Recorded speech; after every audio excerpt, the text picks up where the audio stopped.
Hey guys, Subitreyu is back. I do hope this video finds you all in a most calm and relaxed state. So today I am going to bring to you the video that I promised you, showing you basically how I make my rosemary rinse. Now, although I call it the rosemary rinse, it has three other ingredients: lemon, peppermint, and sage. So I just want to show you what I use, okay? So I just went to the store and got this organic rosemary. It came in a pack, okay? And rosemary, first of all, there's a lot of overlap in terms of the types of benefits that these different ingredients give your hair. For instance, rosemary is known to give you shine. That's something that lemons also give. It's known to fight premature graying, which is something that a benefit that sage also is supposed to provide you with. It's supposed to be antibacterial. Again, lemon and peppermint and sage is supposed to have a similar property, so it helps fight dry, dandruff-ridden scalps, etc. So those are just some of the benefits. If you want to look for an exhaustive list, then you should go online and research yourself. But basically, each ingredient in this mixture is providing your hair with many benefits, and rosemary especially is good. It's known for stimulating and improving circulation to your scalp, which is supposed to encourage hair growth. And guess what? Sage also does that. Lemon juice also does it, and peppermint is supposed to do it as well. But anyway, yeah, so this is the rosemary that I got. You can see it kind of in the back. And then sage. And I got some peppermint leaves. And some lemons, which I left in the bag because I'm not trying to get my hands smelling like lemon at the moment. I am going to show you how I incorporate the ingredients into a pot and that whole process. By the way, if you wonder why I have clips in my hair, it's because I just obviously did a retwist. So I'll be coming out with my, I think, 2-year, 3-month lock update very soon. Alright guys, let's go. So I just have a pot of water here, and I'm just gonna add my ingredients. So I'm gonna put in my rosemary.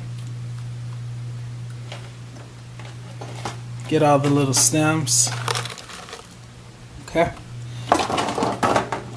Then I'll add my sage also. This is a lot of peppermint, but I don't mind. Add my peppermint in there. And then I'm going to take my half a lemon and just squeeze.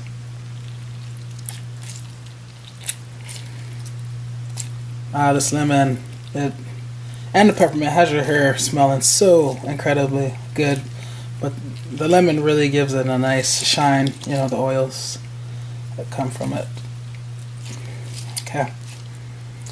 And basically I'm just going to allow this to come to a boil. As soon as it comes to a boil, I'm going to turn it off and just let it steep. Okay. For a while. I tried this one time and I let it boil for like 15 to 30 minutes because that was what I read, and then it never really got a dark color.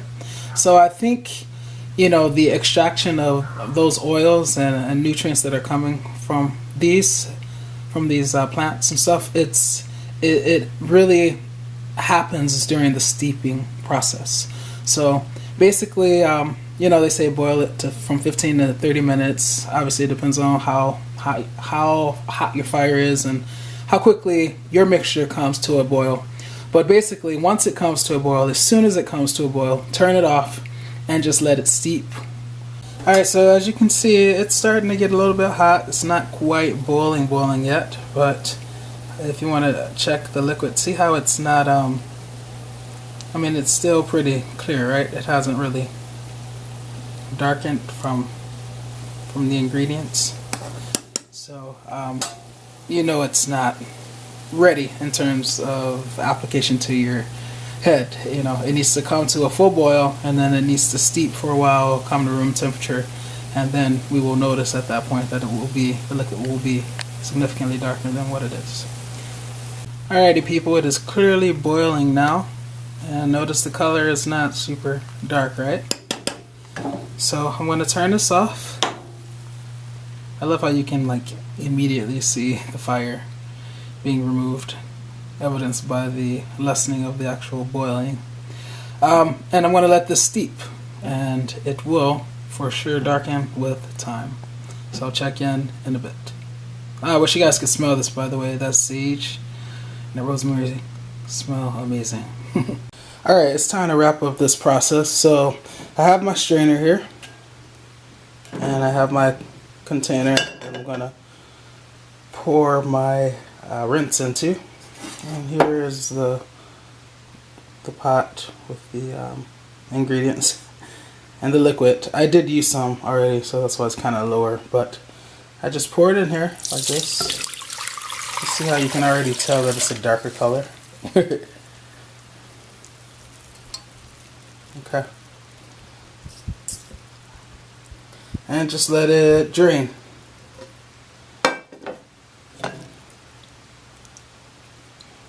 So I'm gonna, you see how it's dripping down there? I'm gonna put it back down and let it finish draining, or at least hold it over it so that all of it can drain. But just want to show you, see how it's a darker color than it was. So yeah. And then I will bottle this up in a container and store it. It's supposed to last for 2 weeks if refrigerated. So that's what I'm going to do. If you want, if there are any, I don't really see any. All the leaves have pretty much come off of the rosemary. The rosemary stems. But I was going to say, if you wanted to add a little decor, you could add one of those leaves or stems back into the bottle that you're going to store the rinse in. Kind of like I did in my previous video when I was actually rinsing my hair. You saw the rosemary in there, but it's not going to make or break the process. So yeah, this is how I make my rosemary rinse. So I hope this video was helpful.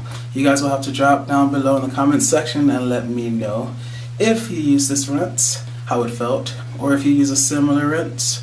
I am always interested in hearing about things that promote a healthy body and healthy hair, healthy locks. So don't be shy in the comment section. Alright, as always, please learn to love unconditionally, because loving with conditions conditions the heart to not really love at all. In the meantime, Sebs is out.